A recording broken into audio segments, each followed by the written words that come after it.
Hello and welcome to Neuse Little Podcast, an audio program discussing the almost 50-year history of Neuse Little Theater and the backstage antics and stories that come along with running a community theater in a small town.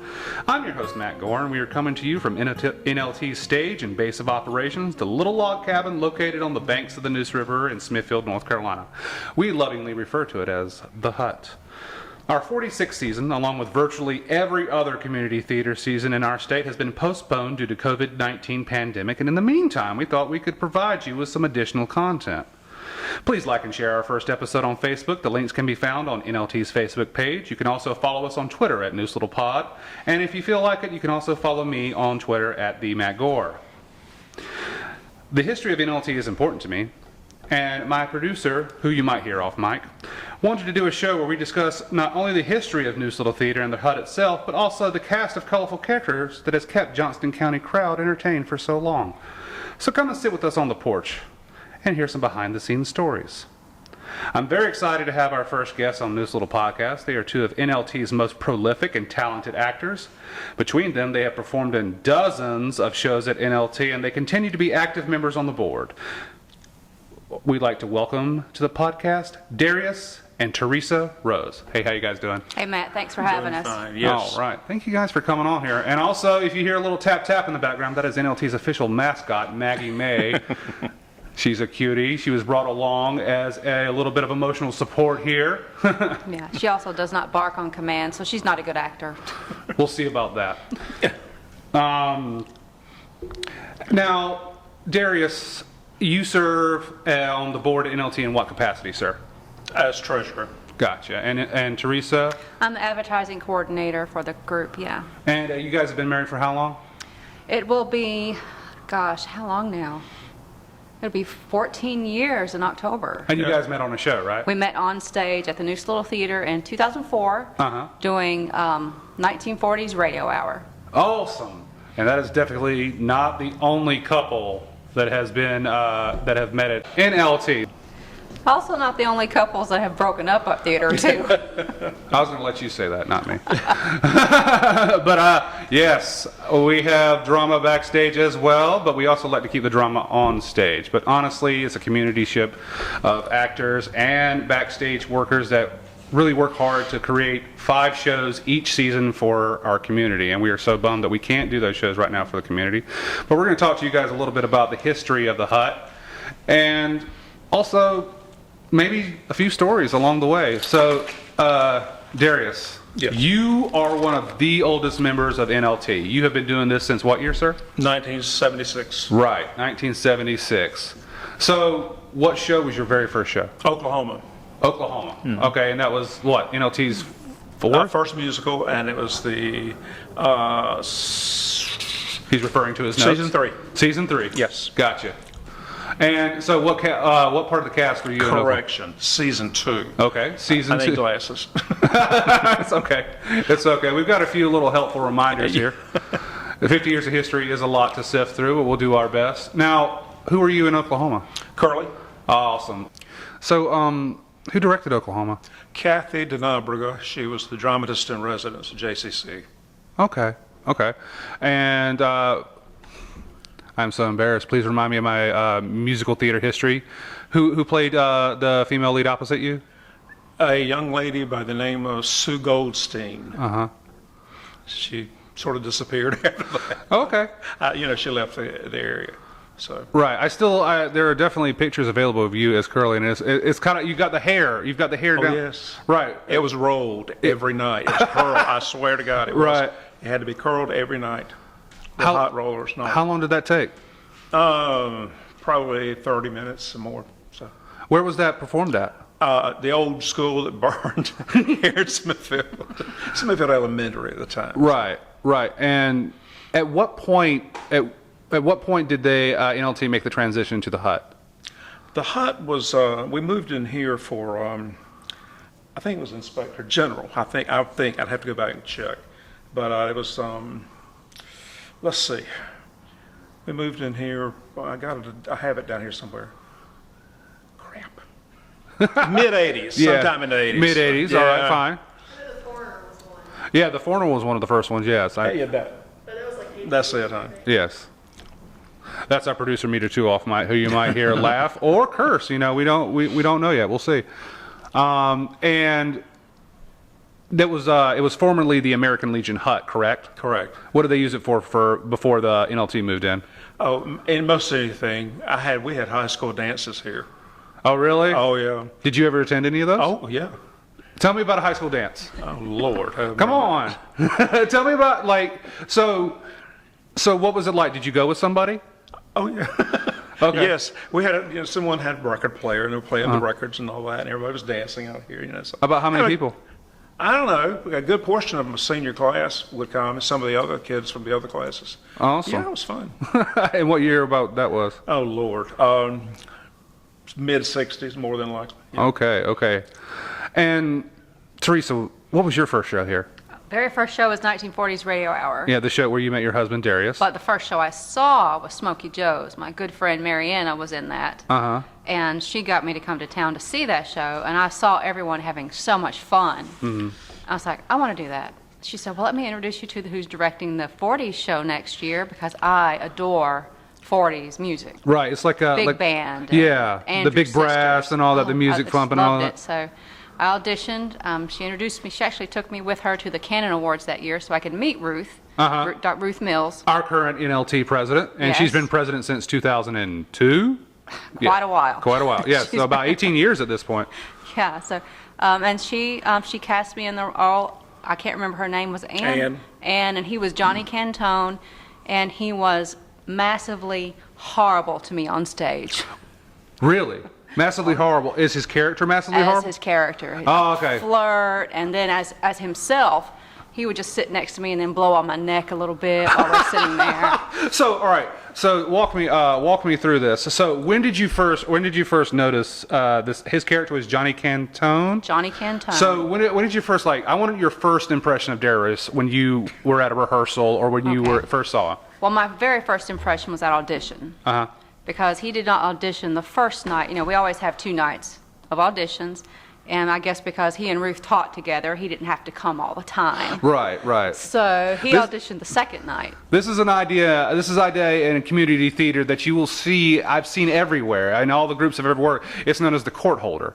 The actor or actress that will go to the first night of auditions and just watch, and that's kind of like code for watch the competition sometimes, but also usually has some type of connection to the production as well. Not necessarily, just like, oh, this guy is... or this lady has been around before. So it was kind of like that impression? Yeah, that impression, just been around a while, knew everybody.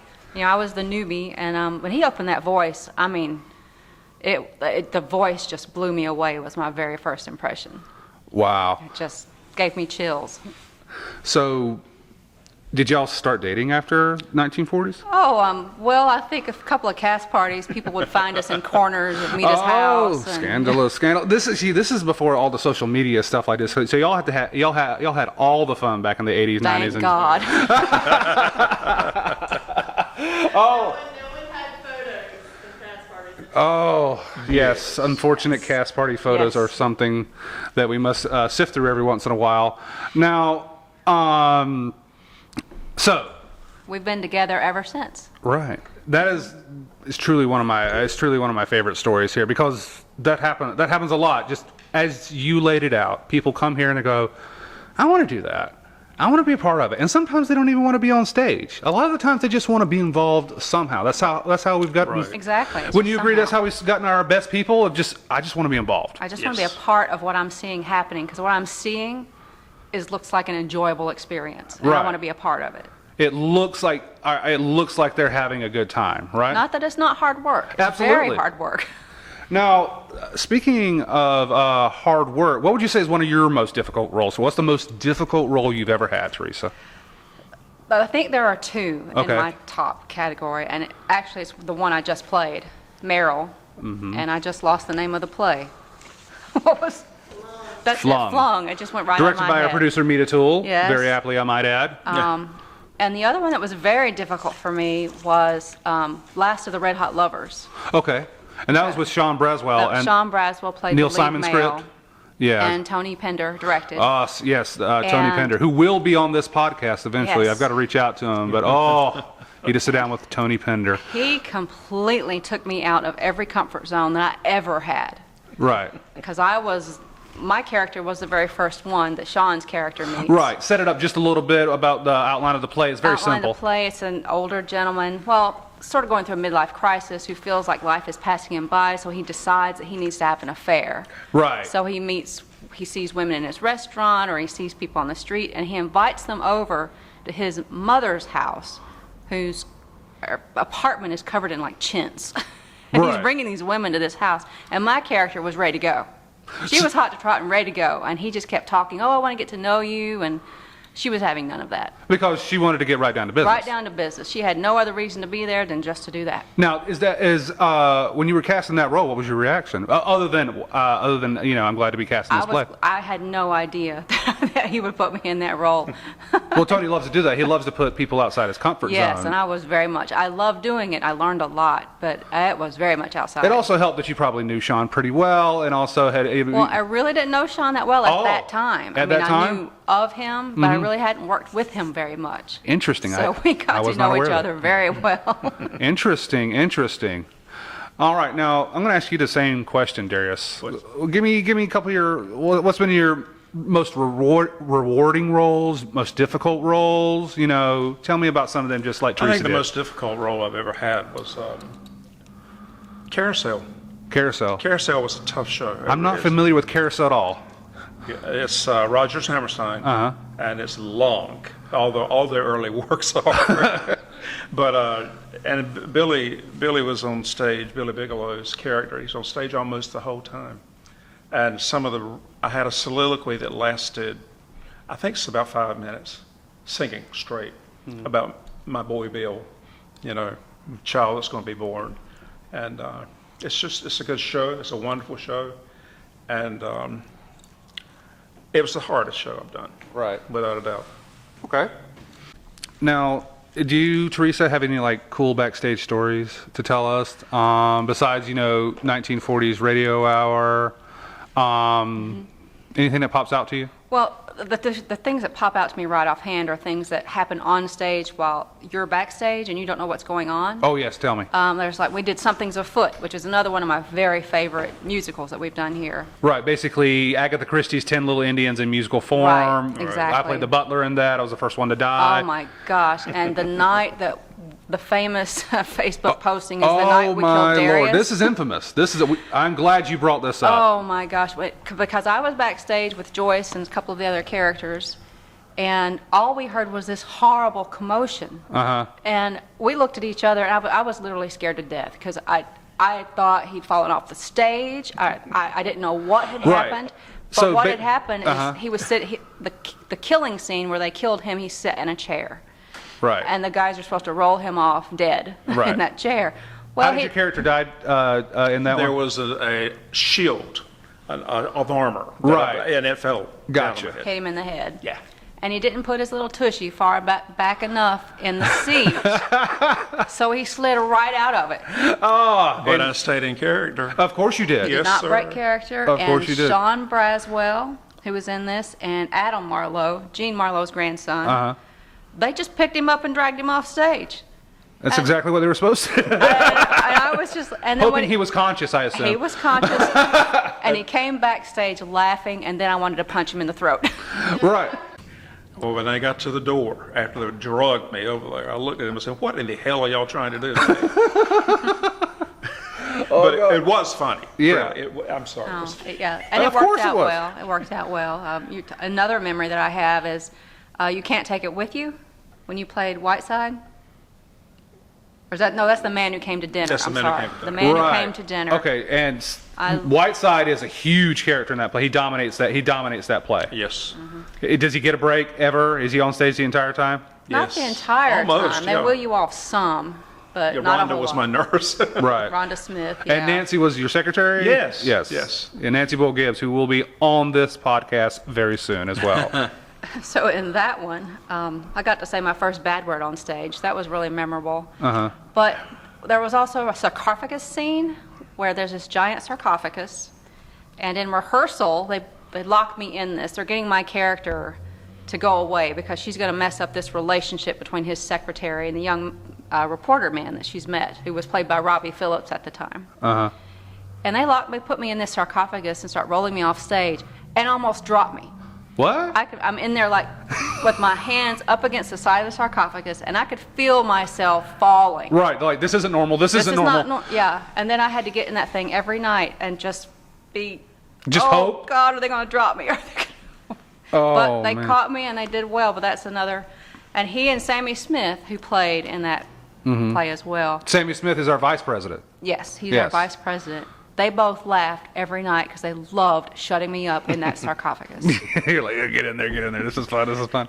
Yes. I remember when I first met you guys, and I've only known you guys as a couple. I arrived in 2008, I think it was. And I immediately recognized Darius as like, oh, I don't want to piss him off. No. You don't know this, sir, but you have a command. I think you do, actually. You have a commanding presence. You do. With your voice and your mannerisms, you have a commanding presence both on stage and off. Because I know my own fiance was like, does Darius hate? I'm like, no, he just has a domineering presence. It's fine. he's a very nice man. A very nice man.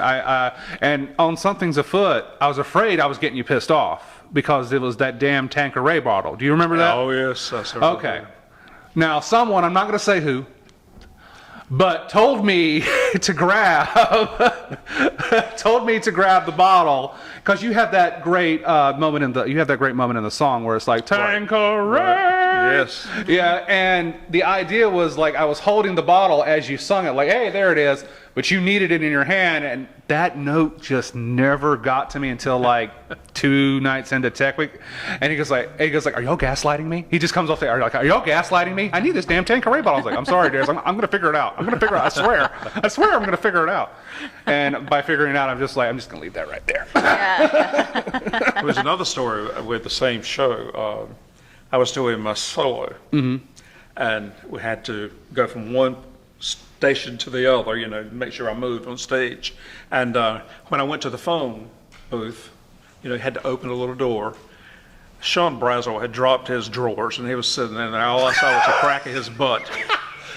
Are you talking? That does not sound like. I did not break character. Yes. I wanted to, but I didn't. That does not sound like the Sean Braswell we know and love, ladies and gentlemen. Oh, that is a completely isolated incident. I'm sure that hasn't happened many times before, and will happen again. Oh, yeah. It's one of his life goals is to appear nude on this stage, ladies and gentlemen. It is. It's just something he just wants to cross off his bucket list. He doesn't care what show it is.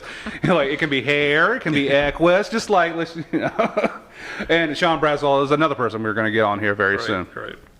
And so when you think about the 5 shows we do in a season, like balance is important, correct? Yes, very much. You think we have to have a certain number of crowd-pleasing plays, but also maybe one for us too that we can take a chance on. That's one thing we have in NLT that unless it's in a big city or something like that a lot of these small community theaters just don't have is variety. Usually they do fall musical, spring musical, fall, winter play, and then maybe something else like a variety show or something. So it's all stuff you've heard of before. Where we can have 5 shows in one season that nobody's ever heard of. Right. And is that important to you guys? Yes. Is that Very something? much so. Yeah, I think it's important to our membership as well Sure. because there are several who make comments about they love the variety that we do. Not everything's comedy. You could make all the money in the world probably doing comedy all the time. But there's so much more out there. Right. And our membership really appreciates that. They do. Now, what's like one of the more like off the wall plays? What's one of the ones you've watched as an audience member like, wow, how the hell did this get on stage? Because we've done so. Not that it's not good. It's just like, wow, Well, we were allowed by the board to do on tidy endings. Okay. And the ties that bind 2 plays, short ones, back to back on stage. And I guarantee you, total run, there probably was 50 people here. 50 people for a total run. Because it was all about homosexuality and right. and lesbians. What was the play about? Do you remember? Yeah, the one part I had on Tidy Endings, I played the spouse or the lover of the man who died from AIDS. And his ex-wife comes in to take over because the apartment is hers. It's in her name. So it goes from there. It escalates from there because we had some lovely fights on stage with her. But in the end, it works out, and she allows me to stay. What year was that? Just a minute, I tell you. Oh, Lord have mercy. It's one of those. That's been a while ago. So it was like short back-to-back plays. Yeah. That was presented as one production. Tony directed them, I think. Interesting. Okay. It's probably in the 90s. I really hope the title of the play isn't the one with the lesbians. Well, I can't find it at the moment. It's okay. It was two one-act. 2 1-acts, yeah. Yeah, 2 Was 1X. similar. Okay. They weren't sold, they weren't printed together. The theater, they decided to do them together. Interesting. Well, One other one that we had put on stage, I couldn't believe it when I saw it, was Veronica's Room. tell us about it. And Yeah, it's that was the show that you guys did before the one before Foxwire, which was my very first show. That yeah. people were still talking about Veronica's Room. Reggie Parker was in that, who's also on our board. One of the nicest men you will ever meet, which is why it was so brilliant for. Did you direct it, Mita? Veronica's Room? No, that was Ken Mitchell, wasn't it? Which was why it was brilliant of Ken Mitchell to cast him against type as a very truly evil character. He was an evil character. And Joyce Kilpatrick Jordan, who's also a very super nice person. And then the two younger people, they've not been back around for a while. Right. I don't remember their names, and I wasn't involved in the play. I just remember seeing it and seeing that I had never seen anything like that on any stage anywhere. Let Yeah, alone- because there was some taboo subject matter, correct? very Oh, yeah. taboo. I mean, we're talking about Necrophilia. necrophilia. So there was somebody that probably got drugged to the play and go like, come on, let's go see this play. I'm like, I don't want to see no play. Come And on. they're still trying to figure out what in the hell. And they're like, what the hell is going on? We're talking about necrophilia, y'all. but it was so subtle. You Yeah, know, if you it was. you Right. kind of didn't know what was going on, then yeah, you wouldn't. But to go back to on Tidy Endings, it was 97. 97. Yes. That for the time that's kind of. That's quite, dare I say, progressive. That's progressive at the Yeah, time. I mean, at the time for because even sometimes there's plays today where I'm like, I don't know if we can do that, but we're always like kind of taking a chance on what feels like the right play. It's not necessarily the themes. It's just like the play has to be right for the time, right? So Darius, Yes. you mentioned to me about Cabaret. About how that was one of your most memorable roles, and also working with the director, Tony Members. I was really Tony surprised Pender. that I was cast as the MC because I thought I'd never be able to do that. But I did, and with Tony's hard work, he got me through it, and really enjoyed doing the part. It was something totally different from anything I've ever done before. Well, refresh my memory on the MC character.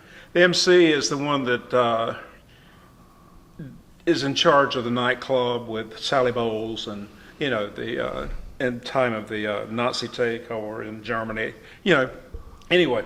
And When you say hard work from Tony, what do you mean? Elaborate on that for me. What I mean is hard work from Tony. Tony would keep you until you got something, and he would tell you, not right.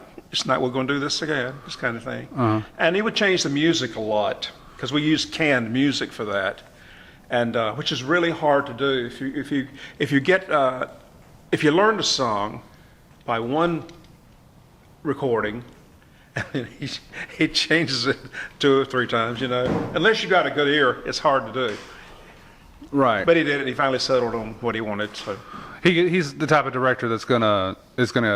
I personally worked with Tony Pender, I think more times than any other NLT director. I think 5, 6 times maybe. 5 times definitely on stage. And he is truly one of my favorite directors I've ever worked with, because he will recognize something in you and he will get it out of you. You know, that's like his whole thing. And he's done that. Has he done that with you, Teresa? Oh, yeah, he did that with me and Last the Red Hot Lovers. Last the Red Hot Lovers. Oh yeah. It's all about, Definitely. as you mentioned, pulling you out of your comfort zone and stuff like that. And he also did that with me in Cat on a Hot Tin Roof, where I played Darius's daughter-in-law. That happens. That happens sometimes in LT. We've had. I think fathers and daughters have played lovers, although no contact lovers. Yes. Our producer Mita Toole has given us the thumbs up. What show was that, Mita? Cabaret. And Yes. of course, Cabaret. Ah, yes. Which was appropriate Yeah, sure. for the show. Now, so you were talking about Cat on a Hot Tin Roof, which is personally mine, Darius, my favorite performance I've ever seen you do on this stage.